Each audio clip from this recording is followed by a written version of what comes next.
तो कहानी की शुरुआत होती है इस ड्रामा की फीमेल लीड से, जिसका नाम कैंग बिटना है और वो इस वक्त काउंसलिंग में है। वो कहती है मैं एक डीमन हूँ और हेल से यहाँ पर आई हूँ। जैसा कि आप देख रहे हैं मैंने इस ह्यूमन बॉडी को पोजेस्ड किया है जिसका नाम कैंग बिटना है। मैंने इस बॉडी को चूज नहीं किया था पर इसकी फेस काफी प्रिटी है जिससे मैं काफी सेटिस्फाइड हूँ। एक डॉक्टर कहता है तो क्या इसका मतलब बिटना मर चुकी है। फिर हमें फ्लैशबैक दिखाया जाता है। बिटना काफी ज्यादा जख्मी हालत में जमीन पर पड़ी होती है। बहुत ज्यादा खून बहने की वजह से उसकी मौत हो जाती है और उसकी आत्मा उसकी बॉडी से बाहर निकल जाती है। तभी उसके सामने एक दरवाजा प्रकट होता है। जब दरवाजा खुलती है तो वो उसके अंदर चली जाती है। दरअसल इस जगह का नाम मर्डरर्स हेल है और यहाँ पर हम एक डीमन को देखते हैं जिसका नाम जस्टिका है और वो मर्डरर्स हेल की जज है। वहीं पर हम एक और डीमन को देखते हैं जिसका नाम बालक है और वो जस्टिका का असिस्टेंट है। यहाँ पर एक आदमी का ट्रायल चल रहा होता है। जस्टिका अपने असिस्टेंट से पूछती है कि ये लड़की कौन है, क्या ये इंसान आखिरी नहीं था। बालक कहता है ये काफी अजीब है, देखा जाए तो ये आज का आखिरी इंसान है। जस्टिका कहती है उसको ब्रांड करके गहना में भेज दो।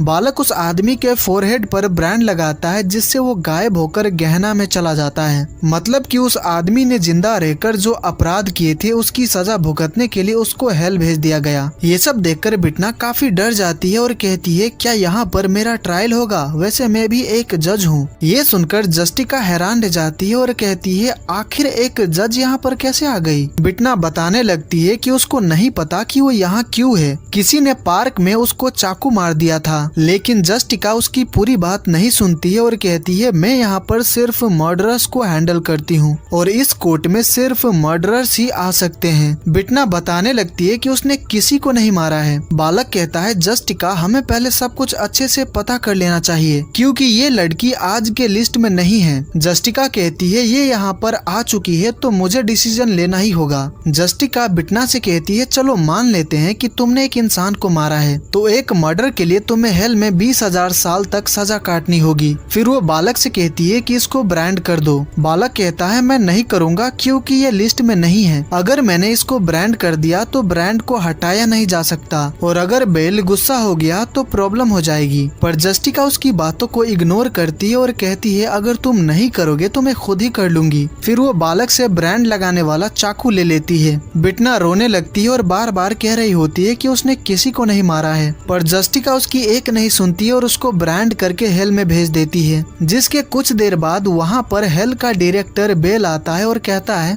जिस अपराधी को फेक हेल में सजा मिलनी चाहिए थी उसको तुमने ब्रांड करके हेल भेज दिया। तो जस्टिका क्या तुम अपनी गलती कबूल करती हो। लेकिन जस्टिका अपनी गलती मानने से मना कर देती है। बेल कहता है क्या तुमने उसकी बातें सुनी थी, अगर सुन लेती तो तुमसे ये गलती नहीं होती। जस्टिका कहती है जज का काम अपना फैसला सुनाना होता है, ना कि अपराधी की बकवास सुनना। बेल कहता है जो भी है पर तुमसे गलती हुई है तो तुम अब इंसानों की दुनिया में जाओगी और तुम्हें 10 मर्डरर्स को सजा देनी होगी जो कि बेरहम हो, जिसको माफ नहीं किया जा सकता। तुम उनकी जिंदगी लोगी और उनको हेल में भेजोगी। तुम्हारे पास 1 साल का वक्त है और तुम्हें ये सब एक इंसानी शरीर में रहकर करना होगा। तो तुम उस लड़की के बॉडी में चली जाओ और अपने काम पर लग जाओ और अगर तुमने टाइम पर ये मिशन कंप्लीट नहीं किया तो तुम मर जाओगी। वो बालक को भी जस्टिका के साथ इंसानी दुनिया में जाने का ऑर्डर देता है। जस्टिका ये काम करने से मना करती है तो बेल कहता है अगर तुम इस मिशन पर नहीं गई तो तुम्हें अभी ही मरना होगा। फिर वो जस्टिका को मारने लगता है। जस्टिका मरना नहीं चाहती इसलिए वो मिशन के लिए मान जाती है। उसके बाद जस्टिका बिटना के बॉडी के पास आती है और उसके सिर को टच करती है जिससे वो बिटना की सारी मेमोरीज देख लेती है। उसको ये भी पता चलता है कि पार्क में किसी ने उसको चाकू मार दिया था जिसकी वजह से उसकी मौत हो गई थी। फिर वो बिटना के बॉडी में चली जाती है। ये सारी बातें बिटना काफी सारे डॉक्टर्स को बताती है क्योंकि डॉक्टर्स उसका काउंसलिंग ले रहे होते हैं। बिटना कहती है मैं आप सभी से एक सवाल पूछना चाहती हूँ, मैंने अभी आप सबको जो भी बताया वो सच है या फिर मैंने आप सभी को बेवकूफ बनाने के लिए मनगढ़ंत कहानी बनाई है। उसके बाद हम बिटना को एक डॉक्टर से बात करते हुए देखते हैं। वो डॉक्टर कहती है मैं अब तुम्हारी ट्रीटमेंट नहीं कर पाऊंगी, इसीलिए किसी अच्छे हॉस्पिटल में जाकर अपना इलाज करवा लेना। डॉक्टर बिटना को उसकी हेल्थ रिपोर्ट देती है जिसमें लिखा होता है कि बिटना को साइक इवैल्यूएशन, PTSD और डिल्यूजनल डिसऑर्डर है। उसके बाद बिटना कोर्ट आती है क्योंकि वो एक जज है। कोर्ट में हम इस ड्रामा के मेल लीड को देखते हैं और आज उसका ही ट्रायल है। बिटना कहती है मैं आज बहुत बिजी हूँ इसलिए इसे जल्दी खत्म करते हैं। तो डिफेंडेंट अपना नाम और काम बताओ। तो वो कहता है मेरा नाम हान दाओन है और मैं वायलेंट क्राइम इन्वेस्टिगेशन टीम 2 का लेफ्टिनेंट हूँ। बिटना वहाँ पर कोल्ड ड्रिंक पीने लगती है जिससे सभी लोग काफी हैरान रह जाते हैं क्योंकि कोई भी जज कोर्ट में ऐसा नहीं करता है। बिटना कहती है तुम्हारा कोई लॉयर नहीं है, ऐसा क्यों? तो हान कहता है क्योंकि मुझे पता है कि मैंने कोई गलती नहीं की है, इसीलिए मुझे किसी लॉयर की जरूरत नहीं है। बिटना कहती है लोग अपने लिए लॉयर इसलिए नहीं रखते क्योंकि उन्होंने कोई गलती की है। क्या तुम कॉन्फिडेंट हो कि आज का ट्रायल तुम ही जीतोगे? तो हान कहता है ऐसा नहीं है, पर मेरा मानना है कि अगर जस्टिस मौजूद है तो लॉ मुझे प्रोटेक्ट करेगा। बिटना कहती है अरेस्ट करने के टाइम पर क्या हुआ था डिटेल में बताओ। तो हान कहता है मैं एक सस्पेक्ट का पीछा कर रहा था जो कि एक सिटीजन को बुरी तरह पीटने के बाद भाग रहा था। मैंने उसको पकड़ लिया था, भागने के लिए कोई रास्ता नहीं बचा था तो उसने चाकू निकाला और मुझ पर हमला किया जिसकी वजह से मुझे उसके ऊपर हाथ उठाना पड़ा। मैंने उसको अरेस्ट किया था, फिर बाद में ट्रायल भी हुआ पर वो आसानी से छूट गया, उसको बस छोटा सा फाइन पे करना पड़ा। फिर ट्रायल के बाद उसने मुझ पर केस कर दिया। उसका कहना है कि जब मैंने चाकू को किक किया था तो उसके हाथ में बुरी तरह चोट लग गई थी। उस आदमी के लॉयर ने मेडिकल रिपोर्ट सबमिट किया होता है जिससे बिटना को पता चलता है कि उस आदमी को रिकवर होने में 2 हफ्ते लगे थे।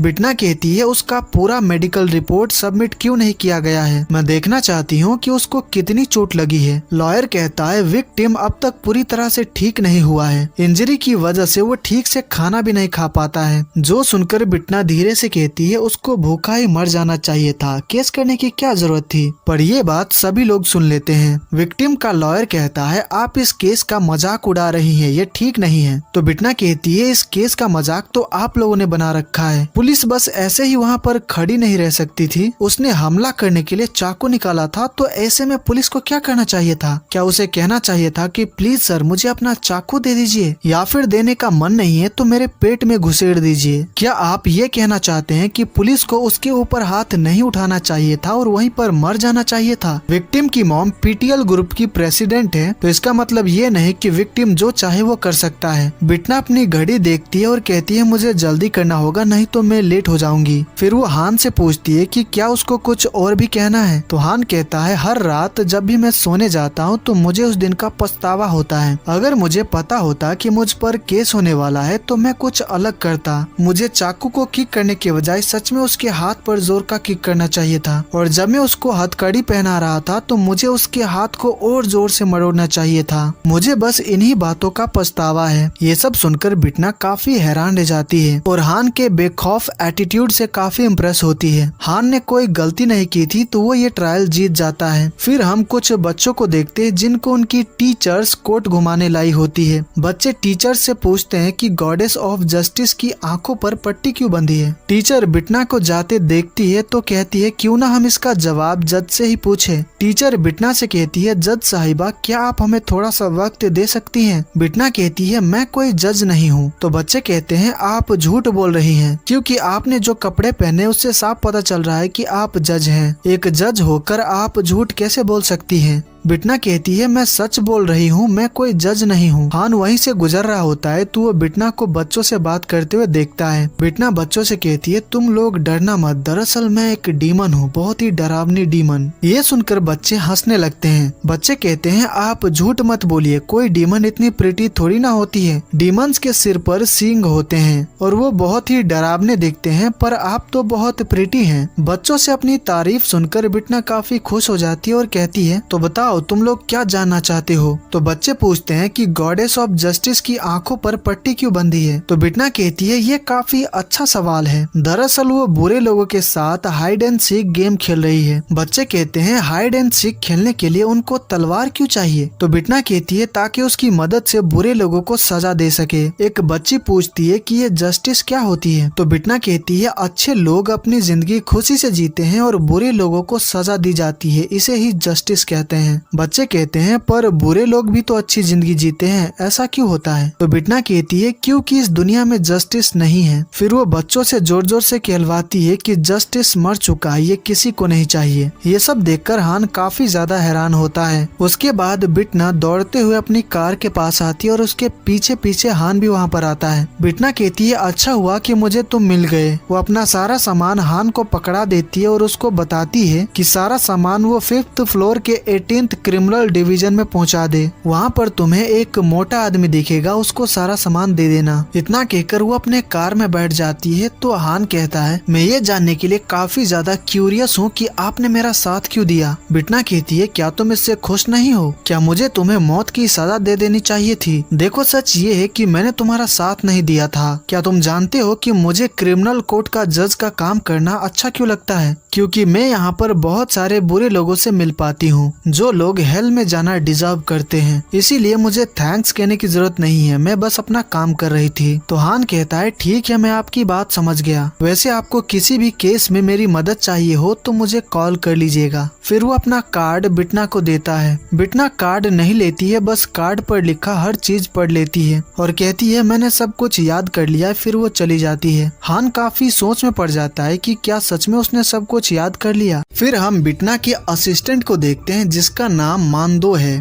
और हमें पता चलता है कि इस बॉडी को बालक ने पोजेस्ट किया है। वो और बिटना मिलकर अब तक एक भी क्रिमिनल को मारकर हेल नहीं भेज पाए हैं, जिससे फ्रस्ट्रेट होकर मांदो कहता है क्या एक क्रिमिनल को मारना इतना मुश्किल है? वहाँ पर हम एक लड़की को भी देखते हैं और वो भी बिटना की असिस्टेंट है। तभी वहाँ पर हान आता है और मांदो को देखकर अपने मन में कहता है क्या उसने इसी मोटे आदमी के बारे में कहा था? फिर वो मांदो को बिटना का सारा सामान दे देता है और उसको बताता है कि बिटना ने ही उसको सामान यहाँ पर पहुँचा देने को कहा था। बिटना की असिस्टेंट पूछती है कि जज बिटना कहाँ पर है? तो हान कहता है मुझे नहीं पता, वो कहीं जाने के लिए बहुत जल्दी में थी। फिर हम बिटना को देखते हैं जो कि एक लड़की से मिलने के लिए चर्च आती है। उस लड़की का नाम मिन जियोंग है। वो गॉड के सामने प्रे करते हुए काफी रो रही होती है। तो बिटना कहती है गॉड बहुत निर्दयी है। क्या तुम जानती हो कि गॉड हमारी सारी प्रार्थनाओं को सुनते हैं पर उनको पूरा नहीं करते? मिन जियोंग पूछती है कि आप कौन हैं? तो वो कहती है मैं जज कांग बिटना हूँ और मैं ही तुम्हारा केस लेने वाली हूँ। मिन जियोंग कहती है आपको कैसे पता चला कि मैं यहाँ पर हूँ? क्या आपने किसी को मेरा पीछा करने के लिए रखा है? तो बिटना कहती है ऐसा कुछ नहीं है,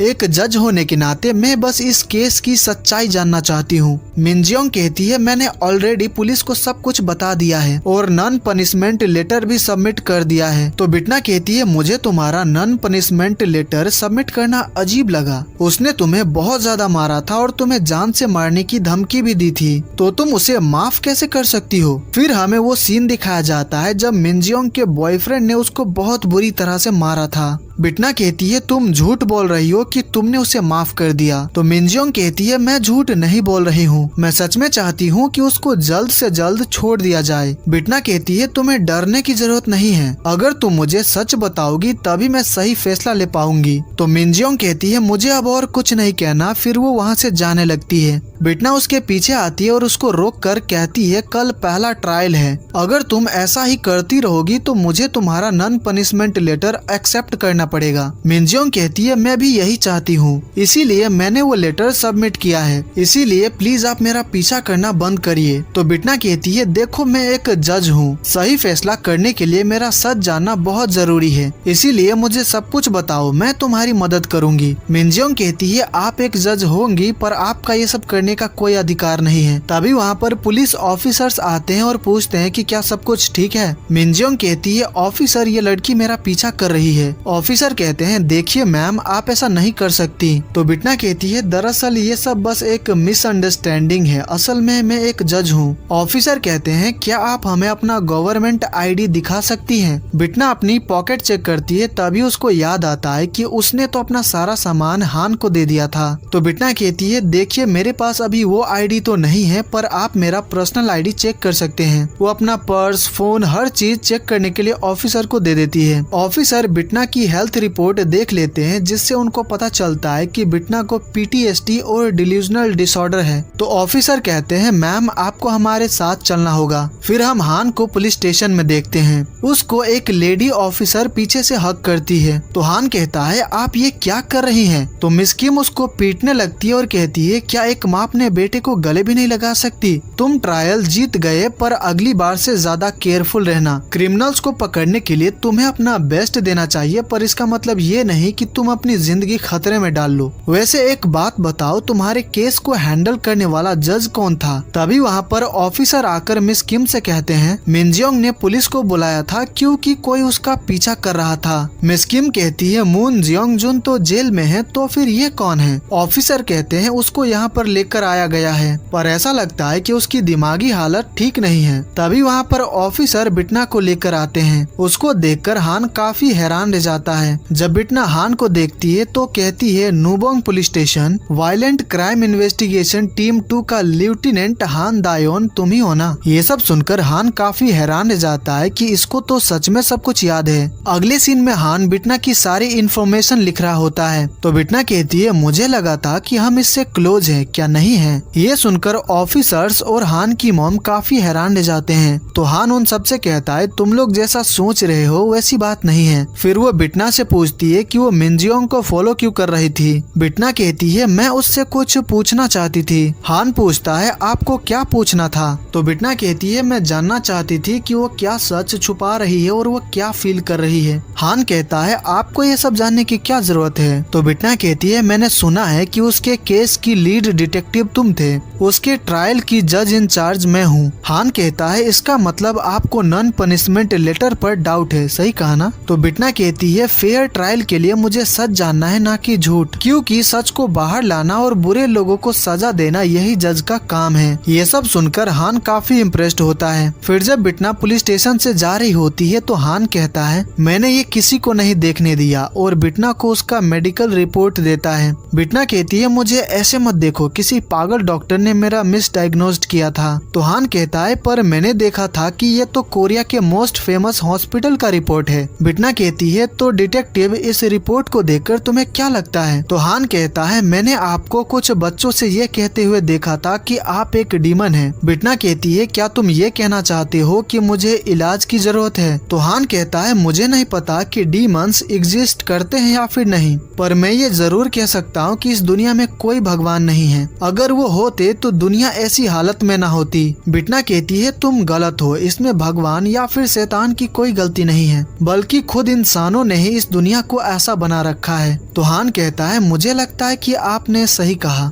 बिटना कहती है तुमने अब तक मेरे सवाल का जवाब नहीं दिया, क्या तुम्हें भी लगता है कि मुझे इलाज की जरूरत है? तो हान कहता है मुझे इससे कोई फर्क नहीं पड़ता कि आप डीमन है या फिर नहीं, पर मैं इतना कह सकता हूँ कि आप एक काबिल जज हैं। बिटना स्माइल करती है और कहती है क्या तुम्हें सीधा जवाब देना नहीं आता? चलो छोड़ो इसे, अब मैं चलती हूँ। तो हान कहता है कल के ट्रायल में प्लीज आप सही फैसला करिएगा। उसके बाद हमें अगले दिन ट्रायल का सीन दिखाया जाता है। प्रोसिक्यूटर कहते हैं डिफेंडेंट जियोंगजुन ने अपनी गर्लफ्रेंड को अक्टूबर 2023 से दिसंबर 2023 के बीच में 3 बार बहुत बुरी तरह पीटा था। जब विक्टिम ने ब्रेकअप करना चाहा था तो जियोंगजुन ने उसको बहुत बुरी तरह मारा था और उसको जान से मारने की धमकी भी दी थी। बिटना कहती है डिफेंडेंट क्या तुम ये सारे चार्जेस कबूल करते हो? जियोंगजुन का लॉयर कहता है हम मारपीट का चार्जेस कबूल करते हैं, पर डिफेंडेंट ने धमकी नहीं दी थी और विक्टिम ने जो नॉन पनिशमेंट लेटर सबमिट किया है उससे ये बात साफ हो जाती है। प्रोसिक्यूटर कहते हैं विक्टिम ने झूठ कहा है क्योंकि वो बहुत डरी हुई है। तो लॉयर कहते हैं ये बस प्रोसिक्यूशन का एक तरफा दावा है। बिटना कहती है ठीक है, चलो अब एविडेंस की बात करते हैं। प्रोसिक्यूटर कहते हैं हमने कुछ फोटोज सबमिट किए हैं जो कि विक्टिम के असॉल्ट के तुरंत बाद एविडेंस के तौर पर लिया गया था।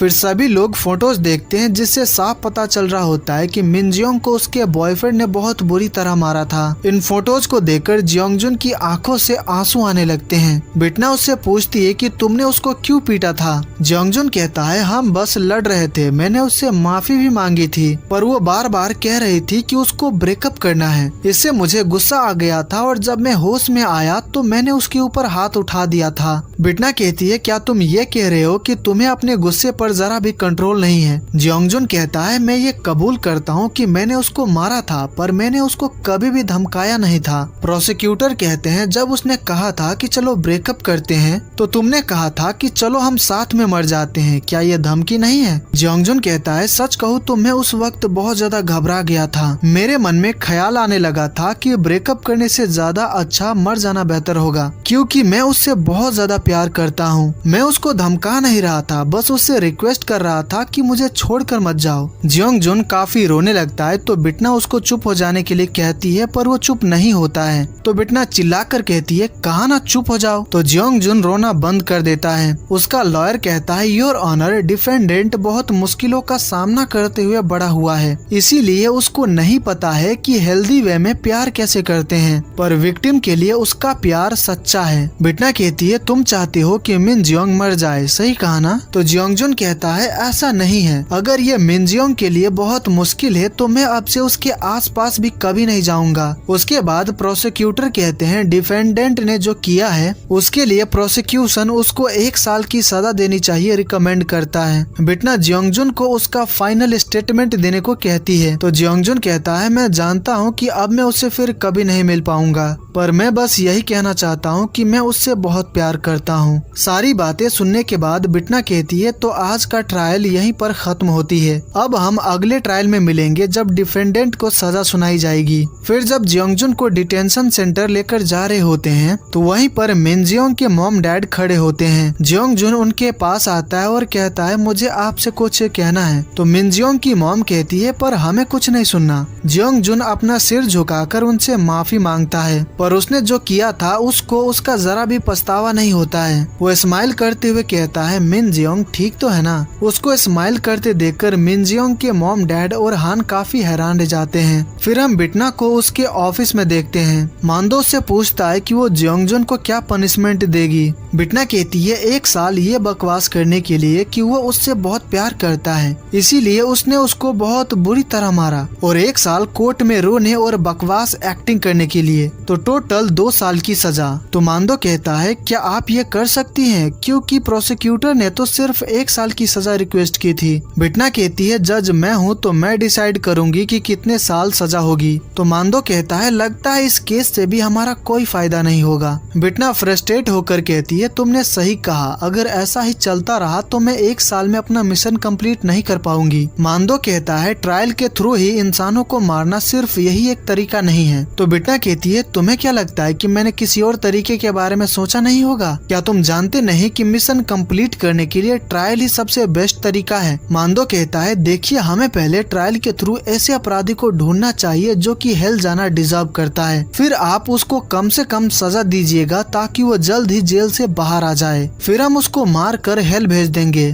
तो बिटना कहती है अपनी यह बकवास प्लान अपने पास ही रखो। मांदो कहता है मेरे पास एक और आइडिया है, क्यों ना हम एक सीरियल किलर को ढूंढे। अगर हम ऐसे इंसान को हेल भेजे जिसने 5 लोगों को मारा हो, अब क्योंकि उसने 5 क्रिमिनल जितना क्राइम किया है तो ये 5 काउंट होगा। तो अगर हम ऐसे सीरियल किलर को ढूंढे जिसने 10 लोगों को मारा हो तो आपका मिशन एक बार में ही कंप्लीट हो जाएगा। तो बिटना कहती है क्या ऐसा कोई सीरियल किलर होगा भी जो 10 लोगों को मारने के बाद पकड़ा ना गया हो? मांदो कहता है मुझे नहीं लगता, क्योंकि आजकल सीसीटीवी कैमरास काफी ज्यादा हो गए हैं, तो इतने सारे क्राइम करके बचना बहुत मुश्किल है। ये सुनकर बिटना गुस्से में कहती है अबे वो मदरबोर्ड भाग यहाँ से, बेकार के आइडियाज देता रहता है। तभी उसको हान का कॉल आता है। वो कहता है मुझे आपको जियोंगजुन के बारे में कुछ बताना है। बिटना काफी ज्यादा सोच में पड़ जाती है कि हान क्या बताना चाहता है। बिटना हान से मिलने आती है तो हान कहता है मैंने खुद देखा था कि जियोंगजुन हंसकर मिन जियोंग के मॉम डैड का मजाक उड़ा रहा था। उसको अपने किए का जरा भी पछतावा नहीं है। अगर वो जेल से बाहर आ गया तो वो फिर से कोई क्राइम करेगा। बिटना कहती है तुम ये कहना चाहते हो कि वो बाहर आकर फिर से मिन जियोंग को मारेगा पीटेगा और शायद उसको जान से भी मार सकता है। हान कहता है हाँ ऐसा हो सकता है, इसीलिए आपको उसे कड़ी से कड़ी सजा देनी होगी, क्योंकि आपने ही कहा था कि सच को बाहर लाना और बुरे लोगों को सजा देना जज का काम है। तो बिटना कहती है अगर ऐसा है तो मिन जियोंग के मॉम डैड से मेरी मीटिंग करवाओ, लेकिन ये मीटिंग तुम्हारे बिना होगी। मैं अकेले में उनसे बात करना चाहती चाहती हूँ ताकि मैं विक्टिम और उसकी फैमिली की स्टोरी जान सकूं। फिर अगले सीन में बिटना मिन जियोंग के मॉम डैड के साथ बैठी होती है। बिटना कहती है मैं जियोंगजुन के बारे में जानना चाहती हूँ और मिन जियोंग ने नॉन पनिशमेंट लेटर क्यों सबमिट किया। मिन जियोंग की मॉम कहती है वो बहुत डरी हुई है इसलिए उसने लेटर सबमिट किया। हमें वो सीन दिखाया जाता है जब मिन जियोंग अपनी मॉम को फोन पर कह रही थी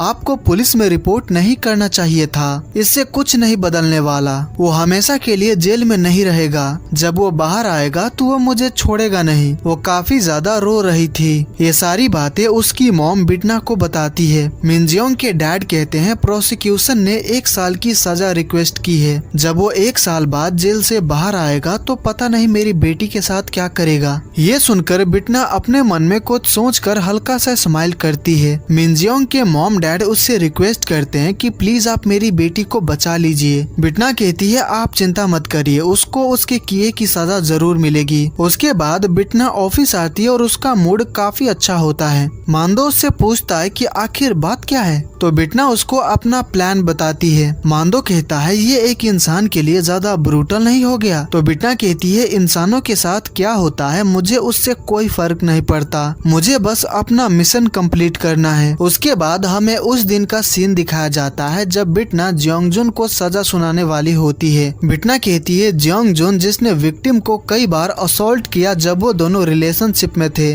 विक्टिम ने जब रिलेशनशिप खत्म करना चाहा था तो डिफेंडेंट ने उसको बहुत बुरी तरह मारा था। जियोंगजुन ने विक्टिम को ऐसे ट्रीट किया जैसे कि वो उसकी प्रॉपर्टी है, जो कि एक सीरियस क्रिमिनल ऑफेंस है, पर विक्टिम ने नॉन पनिशमेंट लेटर सबमिट किया है और जियोंगजुन ने भी अपनी गलती मानी है और उसको अपनी गलतियों पर पछतावा है। इन सब बातों को कंसीडर करते हुए डिफेंडेंट जियोंगजुन को 3 मिलियन वॉन का फाइन पे करना होगा। ये सुनकर कोर्ट में बैठे सभी लोग शॉक्ड जाते हैं, यहाँ तक कि जियोंगजुन भी शॉक में होता है क्योंकि उसको लगा था कि उसको जेल जाना पड़ेगा। मिन जियोंग की मॉम रोने लगती है और कहती है जज ऐसा कैसे कर सकती है, अब हमारी बेटी का क्या होगा। बिटना जब जा रही होती है तो उससे बात करने हान आता है, तो बिटना कहती है मुझे पता है कि तुम यहाँ क्या बात करने आए हो, इसीलिए कुछ मत कहो क्योंकि मैंने लॉ के हिसाब से ही फैसला सुनाया था। हान गुस्से में कहता है आखिर ऐसा लॉ बनाया किसने है, तो बिटना कहती है विक्टिम ने डिफेंडेंट को ऑलरेडी माफ कर दिया है, इसीलिए उसने लेटर सबमिट किया था। हान कहता है आप भी ये जानती है कि उसने ये डर की वजह से किया था, क्या आप उसकी फीलिंग्स को कंसीडर नहीं कर सकती थी, तो बिटना कहती है जज कोई साइकोलॉजिकल काउंसलर या फिर कोई माइंड रीडर नहीं होता। हान कहता है आपने कहा था कि उसको उसके किए की सजा मिलेगी, इसका मतलब आपने झूठ कहा था, तो बिटना कहती है तुम्हें जो सोचना है सोच सकते हो, पर एक बात जान लो मैंने तुमसे झूठ नहीं कहा था। फिर वो चली जाती है। जियोंगजुन जब डिटेंशन सेंटर से बाहर आता है तो वहाँ पर हान होता है। हान उससे कहता है अगर तुम मिन जियोंग के करीब भी आए तो तुम्हारे लिए अच्छा नहीं होगा, इतना कहकर वो चला जाता है। मिन जियोंग के मॉम डैड उससे मिलने आते हैं पर वो डोर नहीं खोलती है। उसके मॉम डैड कहते हैं तुम्हें यहाँ पर अकेले नहीं रहना चाहिए, हमारे साथ घर चलो, पर मिन जियोंग उनके साथ जाने से मना कर देती है और उनको वहाँ से चले जाने को कहती है। वो मिन जियोंग के लिए कुछ खाना लेकर आए होते हैं जो कि वो बाहर ही रख देते हैं। हान कहता है मिन जियोंग तुम जरा भी चिंता मत करना,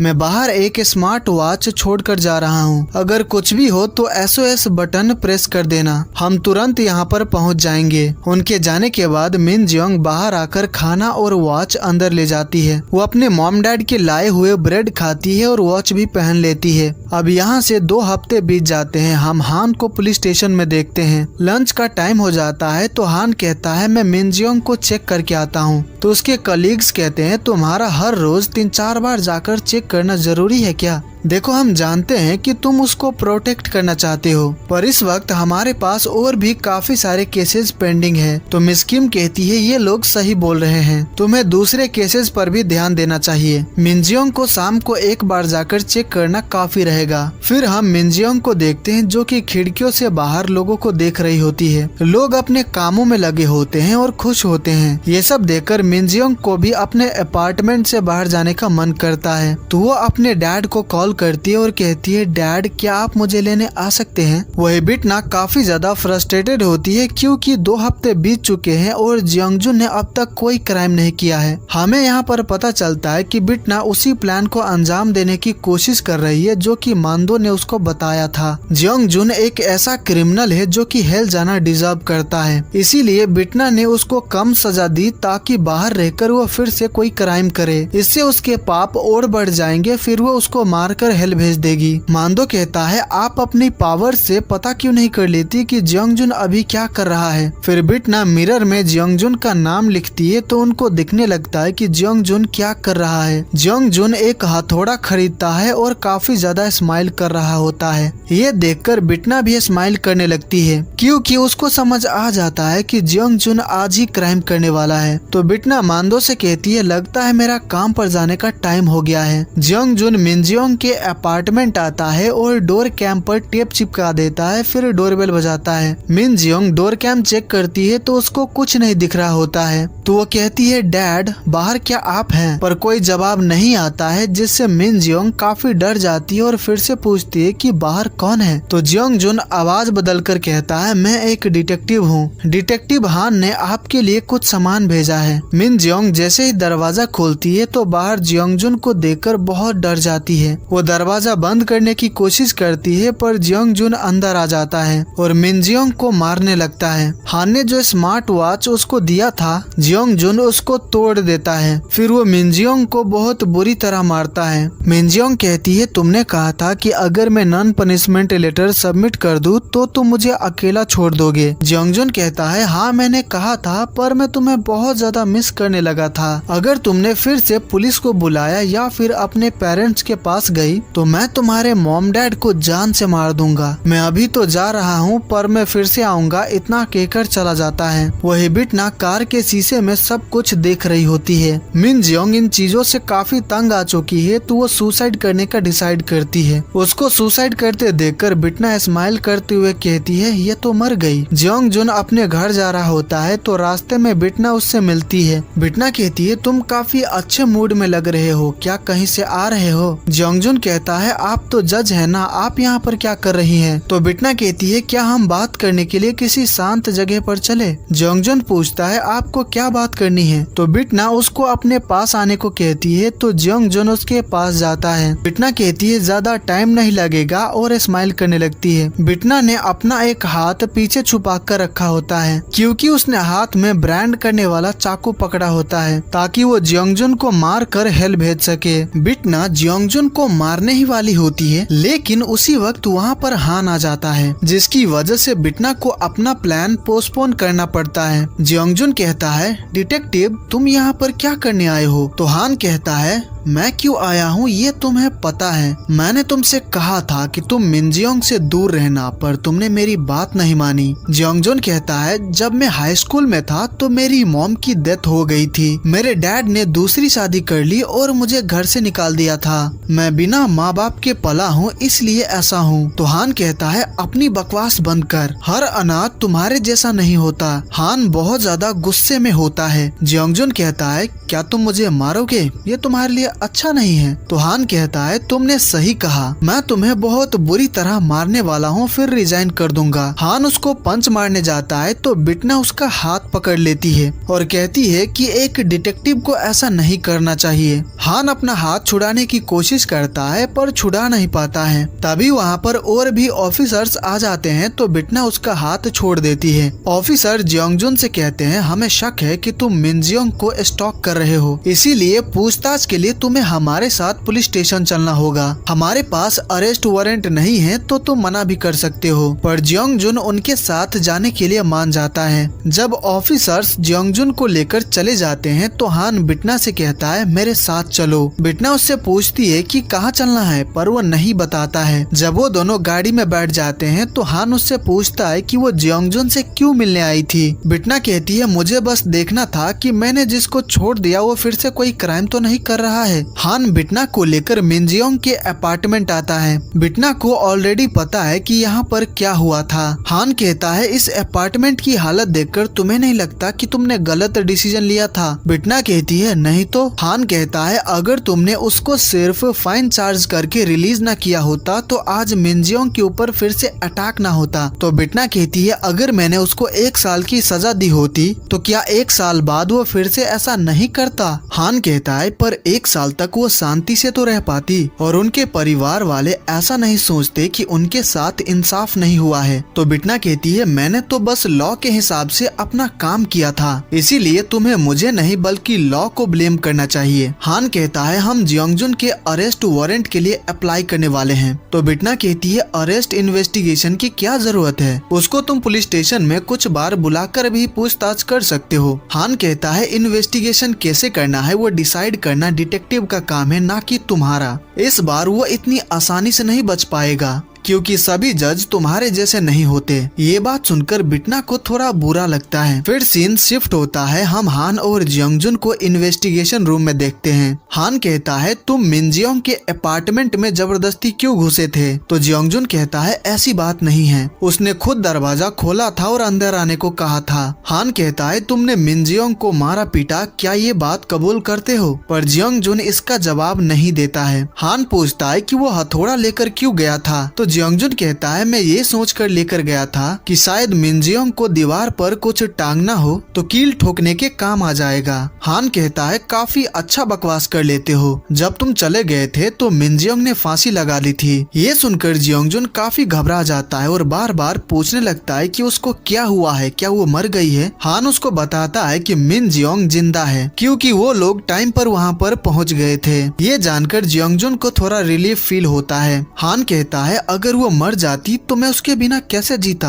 हान कहता है उसने तुम्हारी वजह से ही जान लेने की कोशिश की। तो जियोंगजुन कहता है वो कुछ ज्यादा ही ओवर ड्रामेटिक है, तुम ही बताओ आखिर किस कपल में फाइट नहीं होती है? हान कहता है अपनी ये बकवास कोर्ट में करना कि डेटिंग अब्यूज बस कपल फाइट है। 6 घंटे तक जियोंगजुन को स्टेशन में रखने के बाद उसको छोड़ देते हैं। मिस किम हान से कहती है कि तुम जियोंगजुन के ऊपर नजर रखना, जिसके बाद हान खुद जियोंगजुन को घर छोड़ने आता है। हान फिर से जियोंगजुन को वार्न करता है कि वो मिनजियोंग के करीब न जाए क्योंकि वो उसके ऊपर हर वक्त नजर रखने वाला है, तो अगर पकड़े गए तो बेटा बहुत बुरे फंसोगे। अगले दिन जब बिटना ऑफिस आती है तो मांदो से पूछता है कि क्या उसने जियोंगजुन को मार दिया। बिटना उसको बताती है कि वो उसको मारने ही वाली थी पर उसी वक्त वहाँ पर हान आ गया था, जिसकी वजह से उसको अपना प्लान कैंसिल करना पड़ा। साथ ही उसको ये भी बताती है कि मिनजियोंग अभी जिंदा है। तो मांदो कहता है अगर जियोंगजुन ने मिनजियोंग को नहीं मारा है तो फिर ये केस हमारे किसी काम का नहीं है। बिटना कहती है नहीं तुम गलत हो, ये केस हमारे काम का है। मिनजियोंग ने सुसाइड करने की कोशिश की क्योंकि वो मेंटली मर चुकी है, उसके अंदर जीने की इच्छा ही नहीं बची है और ये सब जियोंगजुन की वजह से हुआ है। इसका मतलब उसने मिनजियोंग का मेंटली मर्डर किया है। ये भी एक क्राइम है तो उसको तो सजा मिलनी ही चाहिए। पर बार बार हान मेरे काम के बीच में आ रहा है जिससे मैं अपना काम पूरा नहीं कर पा रही हूँ। तो मांदो कहता है अगर ऐसी बात है तो क्या मैं उसको ठिकाने लगा दूं? बिटना कहती है लगता है तुम भूल गए हो कि हमें क्या ऑर्डर्स मिले हैं, हमें बस उन्हीं लोगों को मारना है जिन्होंने कोई मर्डर किया है। पर हान ने किसी को नहीं मारा है तो हम उसे नहीं मार सकते और वैसे भी जब भी वो मुझे चैलेंज करता है तो मुझे बड़ा मजा आता है। वहीं पुलिस स्टेशन में एक ऑफिसर मिस किम को बताता है कि जियोंगजुन का अरेस्ट वारंट को रिजेक्ट कर दिया गया है क्योंकि जियोंगजुन पुलिस के साथ कोऑपरेट करने को तैयार है। सभी ऑफिसर्स को काफी गुस्सा आने लगता है क्योंकि सब कुछ सामने होते हुए भी वो जियोंगजुन को अरेस्ट नहीं कर सकते। उसके अगले दिन हान चेक करने आता है कि मिनजियोंग और उसके मॉम डैड ठीक है कि नहीं। तभी उसको कॉल आता है और उसको पता चलता है कि जियोंगजुन की मौत हो गई है। ये जानकर हान शॉक दे जाता है। बिटना अपने ऑफिस आती है तो उसका मूड बहुत अच्छा होता है। उसकी असिस्टेंट पूछती है कि आखिर बात क्या है, आज वो इतना खुश क्यों है? तो बिटना कहती है मेरा ट्रायल काफी अच्छा गया था। बिटना बिटना और मांदो एक दूसरे को देखते हैं और स्माइल करते हैं। फिर हमें फ्लैशबैक दिखाया जाता है कि 12 घंटे पहले क्या हुआ था। मिन जियोंग जियोंगजुन को कॉल करती है और उसको एक जगह पर मिलने आने को कहती है। जियोंगजुन वहाँ पर पहुँचता है तो वहाँ पर बिटना होती है। हमें यहाँ पर पता चलता है कि जियोंगजुन को फोन मिन जियोंग ने नहीं बल्कि मांदो ने अपनी आवाज बदल कर किया था।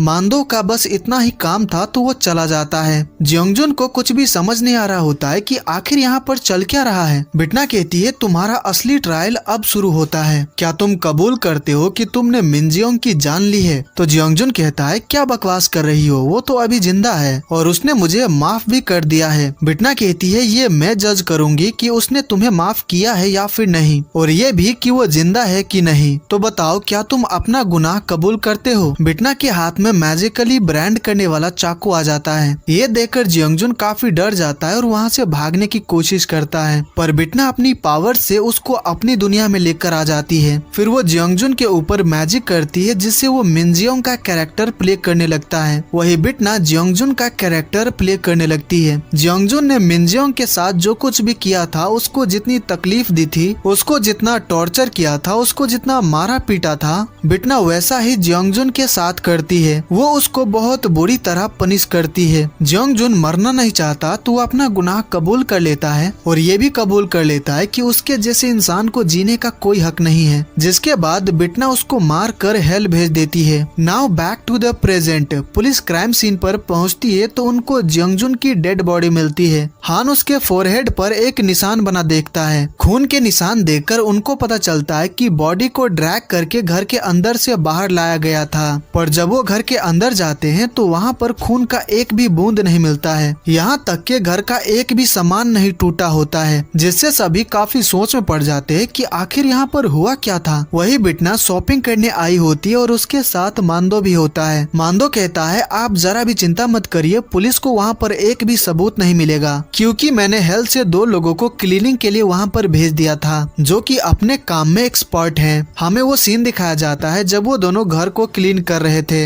घर का जो भी सामान टूटा हुआ था उसको पहले जैसा कर देते हैं। घर में खून का एक भी बूंद नहीं छोड़ते हैं। बिटना के फुटप्रिंट और फिंगरप्रिंट सभी मिटा देते हैं। उनके पास अमेजिंग मैजिकल टूल्स होते हैं जिनसे वो सारे सबूत मिटा देते हैं, और उन दोनों ने ही जियोंगजुन की बॉडी को ड्रैग करके घर के बाहर रखा था। मांदो बिटना से कहता है आपने बॉडी को बाहर क्यों रखवाया? तो बिटना कहती है क्योंकि मैं लोगों को बताना चाहती हूँ कि अपराधी को कैसी सजा मिलनी चाहिए। में हमें पुलिस स्टेशन का सीन दिखाया जाता है। जियोंगजुन का पोस्टमार्टम रिपोर्ट देखकर ऑफिसर्स को पता चलता है कि जियोंगजुन की काफी सारी हड्डियां टूटी हुई थी। उसको चाकू मारा गया था तो बॉडी का सारा खून बहने की वजह से उसकी मौत हुई थी। उनको ये भी पता चलता है कि जियोंगजुन के फोरहेड पर जो निशान बना था उसका मतलब हेल है। वही बिटना मांदो को और भी केसेस ढूंढने को कहती है ताकि जल्द से जल्द अपना मिशन कंप्लीट करके हेल वापस जा सके। मांदो कहता है खूंखार और बेरहम क्रिमिनल्स के बारे में पुलिस को ही पता होता है, क्योंकि वो लोग ही उनको पकड़ने का काम करते हैं। तो आपको ऐसे क्रिमिनल्स के बारे में पता करने के लिए हान से दोस्ती करनी चाहिए। तो बिटना कहती है मुझे नहीं लगता कि वो मुझसे दोस्ती करेगा, क्योंकि उसकी नजर में मैं एक बुरी जज हूँ। तभी उसकी असिस्टेंट आकर उसको बताती है कि उसको चीफ ने बुलाया है। बिटना ने जियोंगजुन को सिर्फ फाइन चार्ज करके छोड़ दिया था, जिसकी वजह से चीफ उसको बहुत बातें सुनाते हैं। बिटना ने जो कपड़े पहने होते हैं और काफी सारा मेकअप किया होता है, इसके लिए भी उसको डांट पड़ती है, पर बिटना उनकी बातों को जरा भी सीरियसली नहीं लेती और वहाँ से चली जाती है। तो चीफ गुस्से में कहते हैं मैं सिर्फ असेंबली मैन जंग की वजह से इसको बर्दाश्त कर रहा हूँ, वरना मैं इसको कब का निकाल चुका होता।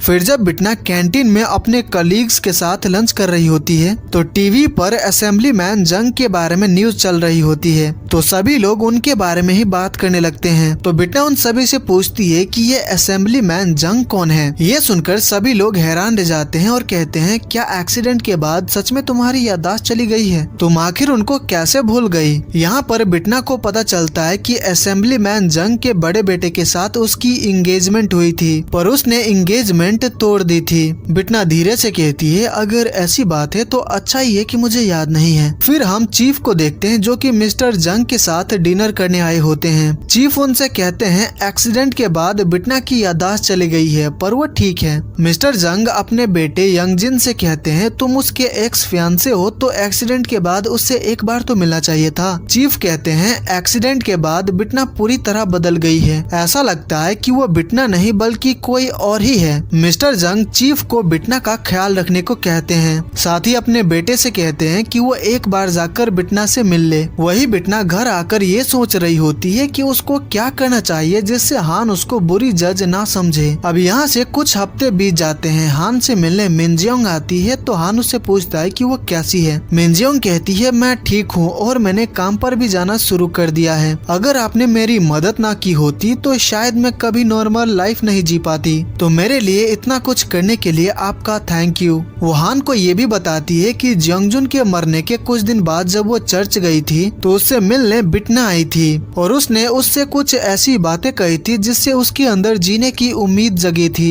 हान जब घर जा रहा होता है तो वो बिटना के बारे में ही सोच रहा होता है, तभी रास्ते में उसको बिटना मिल जाती है। बिटना कहती है मैं तुमसे मिलने पुलिस स्टेशन गई थी तो तुम्हारे कलीग से मुझे पता चला कि तुम मुझे कहाँ पर मिलोगे, क्या तुम मेरे साथ ड्रिंक करना चाहोगे? लेकिन हान मना कर देता है तो बिटना जिद पर अड़ जाती है कि उसको ड्रिंक करना ही पड़ेगा। हान उसके जिद के आगे टिक नहीं पाता है और ड्रिंक करने के लिए मान जाता है। फिर वो दोनों ड्रिंक करने के लिए एक जगह पर बैठ जाते हैं। हान कहता है मैं मिनजियोंग से मिला था, वो तुम्हारे बारे में ही बात कर रही थी। तो बिटना कहती है जरूर उसने मेरे बारे में बुराई की होगी। हान कहता है ऐसा नहीं है, उसको तुम्हारी बातें अच्छी लगी थी, तुम्हारी बातों से उसको जीने की उम्मीद मिली। तो बिटना कहती है ये सब जानकर अब तुम मेरे बारे में क्या सोचते हो? हान कहता है मैं काफी कंफ्यूज्ड हूँ क्योंकि मैं तुम्हें ठीक से समझ नहीं पाया हूँ। बिटना हान को काफी ड्रिंक कराती है और उससे पूछती है कि क्या कोई ऐसा केस है जो कि तुम सॉल्व नहीं कर पा रहे हो? क्या कोई ऐसा ब्रूटल किलर है जिसको तुम पकड़ नहीं पा रहे हो? तो हान कहता है हाँ बहुत सारे हैं पर मैं तुम्हें बता नहीं सकता क्योंकि ये कॉन्फिडेंशियल है। बिटना उसको और ज्यादा पिलाती है और कुछ क्रिमिनल्स का नाम पूछती है। तो हान कहता है ठीक है मैं एक नाम बताता हूँ पर किसी को बताना मत। वो उसको अपना नाम बताता है और कहता है कि उसने 3 लोगों की जान ली है। बिटना ये सुनकर काफी हैरान रह जाती है और पूछती है कि वो 3 लोगों को मार कर डिटेक्टिव कैसे बन गया? तो हान बताता है कि उस वक्त वो काफी छोटा था।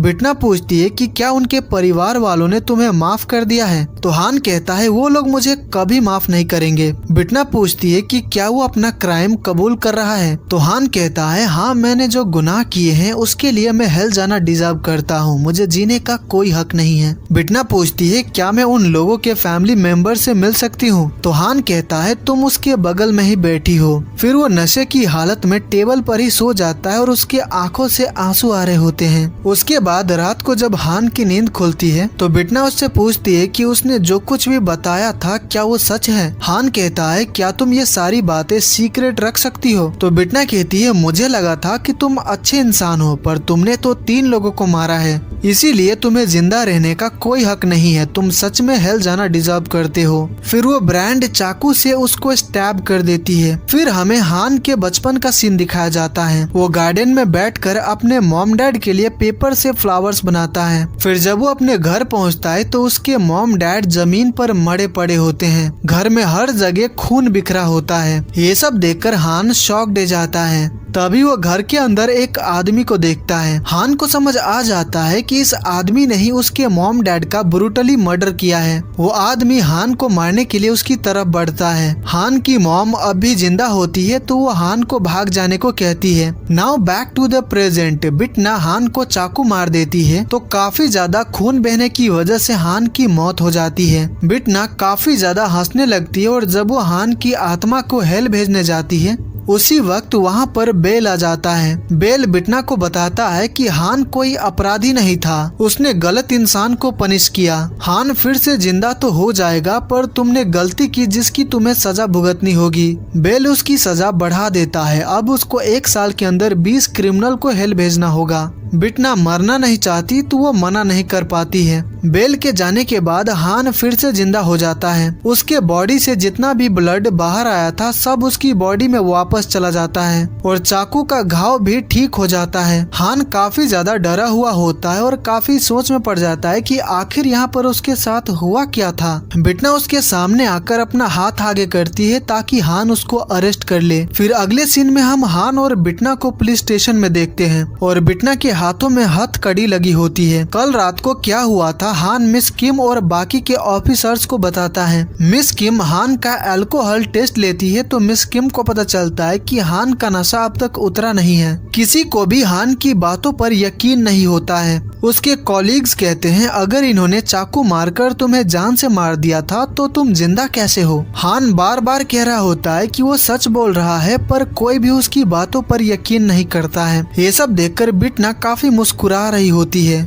मिस किम हान से कहती है तुम्हें ड्रिंकिंग छोड़ देना चाहिए, नशे में तुम कुछ भी इमेजिन करने लगते हो। मिस किम और ऑफिसर्स हान की तरफ से बिटना से माफी मांगते हैं और हथकड़ी खोल देते हैं। फिर बिटना स्माइल करते हुए वहां से चली जाती है। बिटना मांदो से मिलती है और उसको सारी बातें बताती है कि हान को मारने के बाद क्या हुआ था। तो मांदो कहता है उसको मारने से पहले आपको श्योर कर लेना चाहिए था कि वो मर्डरर है कि नहीं। जिस पे बिटना कहती है इसमें तुम्हारी ही गलती है क्योंकि तुमने ही मुझे आइडिया दिया था कि मुझे हान से दोस्ती करके क्रिमिनल्स के बारे में पता करना चाहिए। अगर तुमने आइडिया नहीं दिया होता तो मैं वैसा कुछ करती ही नहीं। तो मांदो कहता है आप ये ठीक नहीं कर रही हैं, अपनी खुद की गलती मुझ पर थोप रही हैं। तभी वहाँ पर रेस्टोरेंट की एक वेटर बिटना पर चाकू तान देती है। हमें यहाँ पर पता चलता है कि उस लड़की का नाम आरोंग है पर इस ह्यूमन बॉडी को हेल की एक डीमन सोल्जर ने पोजेस्ड किया है जिसका नाम ग्रेमोनी है। बिटना की आत्मा हेल से भाग रही थी तो उसको पकड़ने का काम ग्रेमोनी का था पर वो उसको पकड़ नहीं पाई थी जिससे वो हेल से भाग गई थी। वो अपने काम में नाकाम रही थी तो बेल ने उसको भी सजा काटने के लिए अर्थ पर भेजा है। ग्रेमोनी को लग रहा होता है कि बिटना की आत्मा अपने बॉडी में वापस आ गई थी जिसकी वजह से वो इस वक्त जिंदा है। पर जब मांदो से उसको पता चलता है कि बिटना की बॉडी में जस्टिका है तो वो शॉक्ड जाती है और जल्दी से उससे माफी मांगती है। पर वो काफी ज्यादा खुश भी होती है क्योंकि वो जस्टिका को अपना हीरो मानती है। फिर वो तीनों किसी और जगह पर आकर बात करने लगते हैं। ग्रेमोनी को पता चलता है कि जस्टिका यहाँ अर्थ पर क्या करने आई है तो वो जस्टिका की मदद करने का डिसाइड करती है और साथ ही वो अपना पनिशमेंट भी पूरा करेगी। फिर हम असेंबली मैन जंग के बेटे यंग जिन को देखते हैं। बिटना जिस एरिया में रहती है उस एरिया का रीडेवलपमेंट का काम यंग जिन की कंपनी को मिला है। उससे मिलने मिस्टर जंग आते हैं और रीडेवलपमेंट का काम कैसा चल रहा है पूछते हैं।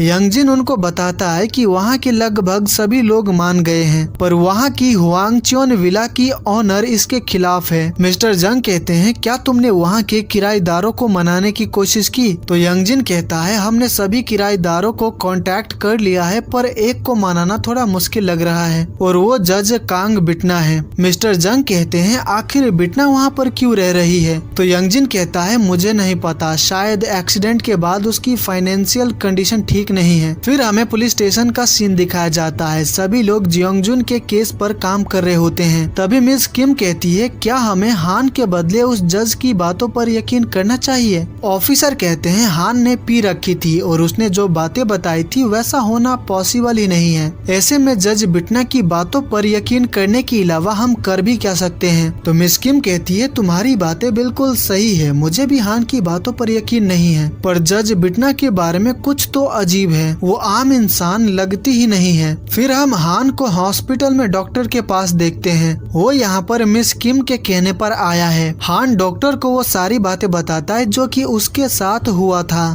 पर डॉक्टर भी उसके ऊपर यकीन नहीं करती है। डॉक्टर उसको बताती है कि उसको डिल्यूजनल डिसऑर्डर है। हान के ऊपर कोई भी यकीन नहीं कर रहा है जिससे वो बहुत फ्रस्ट्रेटेड होता है क्योंकि उसको खुद पर पूरा यकीन है कि उसके साथ वो सब सच में हुआ था। हॉस्पिटल में उससे मिलने बिटना आती है और कहती है मैंने बताया था ना कि डॉक्टर्स पागल हैं। मुझे पता है कि उन्होंने जिस बीमारी के बारे में तुम्हें बताया है वो डी से स्टार्ट होता है। फिर वो दोनों एक नदी के पास आ जाते हैं ताकि शांति से बात कर सके। हान उससे पूछता है कि आखिर वो है कौन। तो बिटना उसको बताती है कि उसका नाम जस्टिका है, वो एक डीमन है और हेल से यहाँ पर आई है। उसने जज बिटना की बॉडी को पोजेस्ड किया है जो कि 3 महीने पहले मर चुकी है। जिसपे हान कहता है तुम्हें क्या लगता है कि मैं तुम्हारी इस बकवास बातों पर यकीन यकीन कर लूंगा। तो बिटना कहती है तुम्हें तो याद ही होगा कि मैंने तुम्हारे साथ क्या किया था। फिर बिटना अपनी पावर से वही चाकू लाती है जिससे उसने हान को मारा था। पास में सीसीटीवी कैमरा होता है जिसको बिटना अपनी पावर से ब्लास्ट कर देती है। ये सब देखकर हान काफी शॉक्ड और डरा हुआ होता है। हान सारी बातें अपने फोन में रिकॉर्ड कर रहा होता है पर बिटना जान जाती है तो वो रिकॉर्डिंग उसके फोन से डिलीट कर देती है। हान उससे पूछता है कि क्या उस दिन मुझे मारने के लिए तुम मुझसे मिलने आई थी। तो बिटना कहती है मेरा ऐसा कोई प्लान नहीं था, वो बस एक एक्सीडेंट था जो कि नशे की हालत में मुझसे हो गई थी।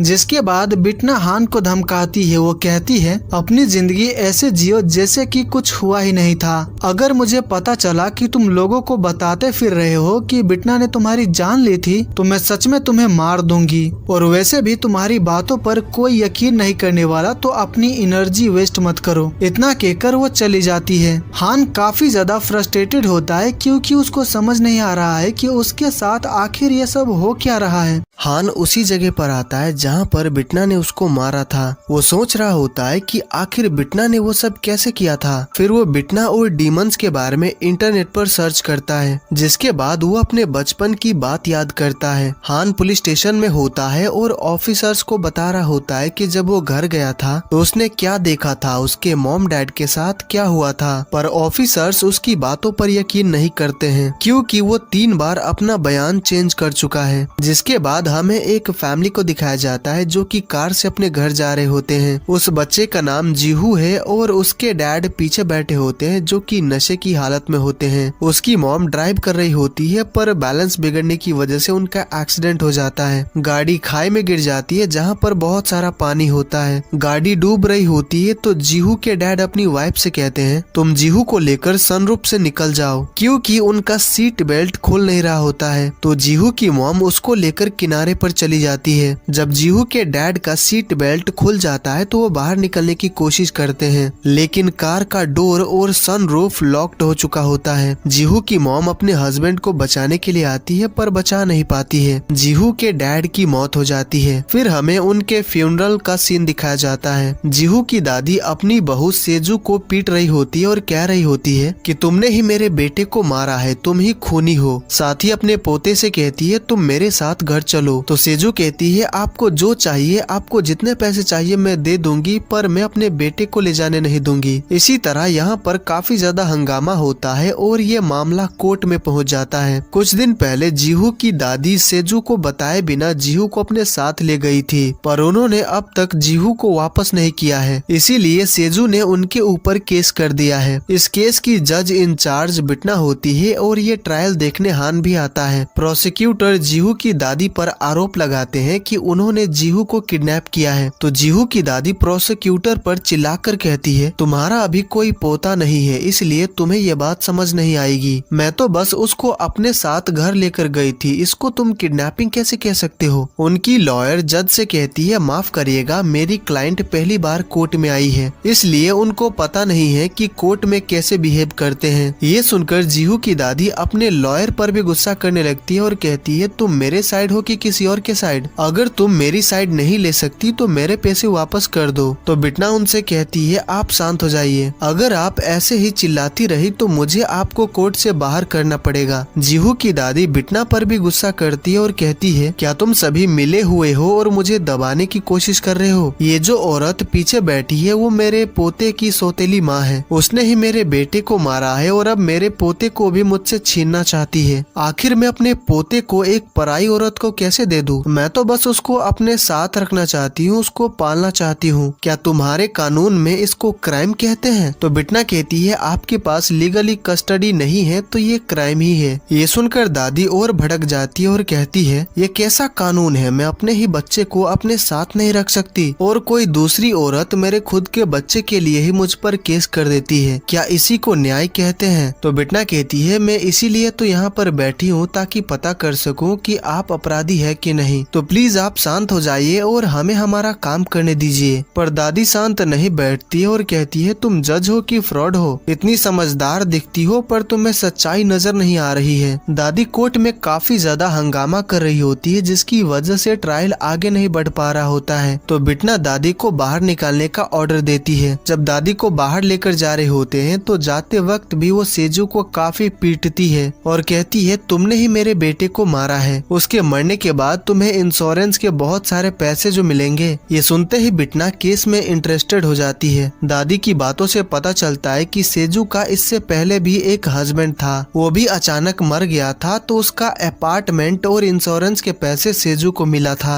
ये सारी बातें जानकर बिटना स्माइल करते हुए अपने मन में कहती है लगता है ये केस काम का है। हान बिटना को स्माइल करते हुए देख लेता है। ट्रायल खत्म होने के बाद बिटना अपने ऑफिस में आती है और मांदो से कहती है उस औरत को बहुत बड़ा इंश्योरेंस मिलने वाला है, इस केस में कुछ तो गड़बड़ है। फिर वो सेजू का नाम मिरर में लिखती है तो वो सेजू को रोते हुए कोर्ट से जाते हुए देखती है। मांदो कहता है क्या तुम्हें इस बेचारी पर दया नहीं आ रही है? तो बिटना कहती है ये बेचारी है या फिर नहीं, यही तो पता करना है। और वैसे मैं भी इतनी बुरी नहीं हूँ, मैं भी काफी काइंड हूँ, मुझे अब काम पर लग जाना चाहिए। तभी उसको हान का कॉल आता है पर वो कॉल कट कर देती है। फिर जब वो बाहर आती है तो बाहर हान खड़ा होता है। हान उसको लंच के लिए इनवाइट करता है पर वो मना कर देती है और कहती है मैंने तुमसे कहा था कि सब कुछ भूल जाना और मेरे पीछे मत आना। क्या तुम्हें अपनी जान प्यारी नहीं है? क्या तुम भूल गए हो कि मैं एक डीमन हूँ? हान कहता है मैं नहीं भूला हूँ, जब तक मुझे पता नहीं चल जाता कि आखिर उस दिन क्या हुआ था मैं तुम्हारा पीछा नहीं छोड़ने वाला।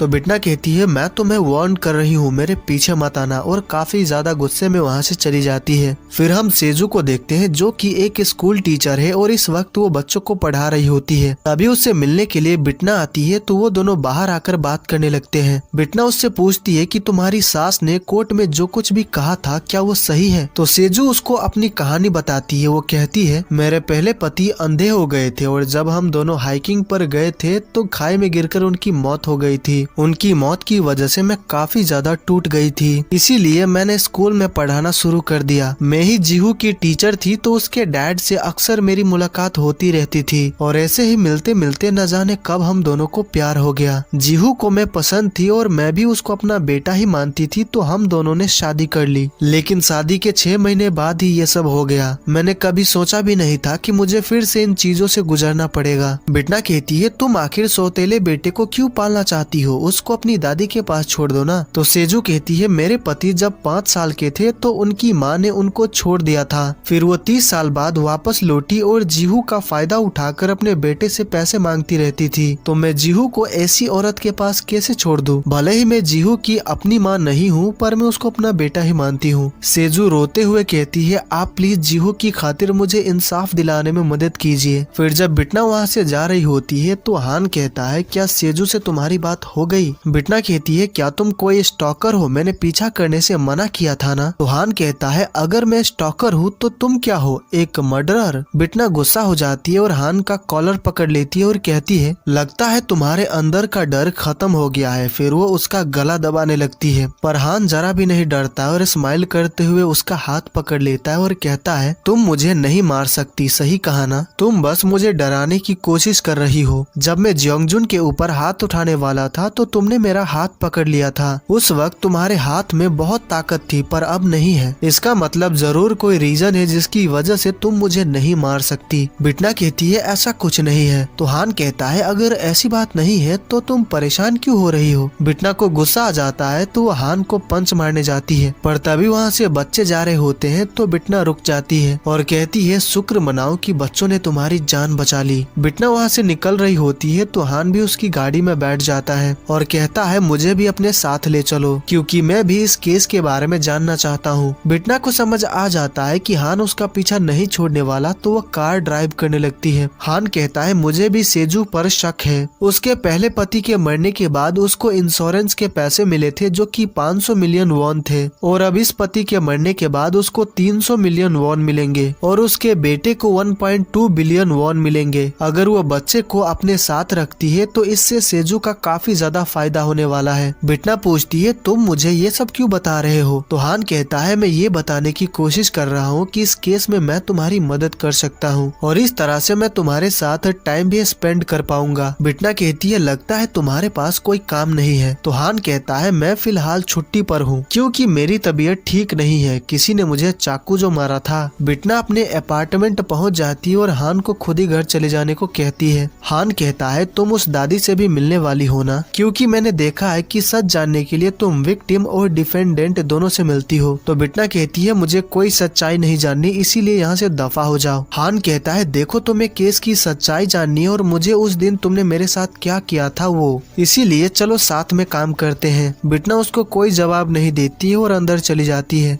अगले दिन बिटना दादी से मिलने जाने के लिए बाहर आती है तो हान वहाँ पर ऑलरेडी मौजूद होता है। दरअसल हान का कोई घर नहीं है, वो वैन हाउस में रहता है। वो रात को वैन लेकर यहाँ पर आ गया था और पूरी रात यहीं पर था ताकि वो भी बिटना के साथ दादी से मिलने जा सके। बिटना को पता चल जाता है कि हान ने अपने पॉकेट में पेन कैमरा छुपा कर रखा है जो कि वो ले लेती है। बिटना इस बार हान की वैन से जाने का डिसाइड करती है, पर सबसे पहले वो वैन का डैश कैम ब्लास्ट कर देती है ताकि हान कोई सबूत ना जुटा पाए। फिर वो दोनों दादी से मिलने के लिए निकल जाते हैं और यहीं पर ये एपिसोड खत्म हो जाता है। तो गाइज ये एपिसोड आपको कैसी लगी मुझे कमेंट करके जरूर बताइएगा। अगर आपको मेरी वीडियो पसंद आई हो तो इस वीडियो को लाइक कर दीजिएगा और आगे के एपिसोड्स देखने के लिए चैनल को सब्सक्राइब कर लीजिएगा। तो मैं मिलता हूँ आपसे अगले वीडियो में। Take care, bye bye.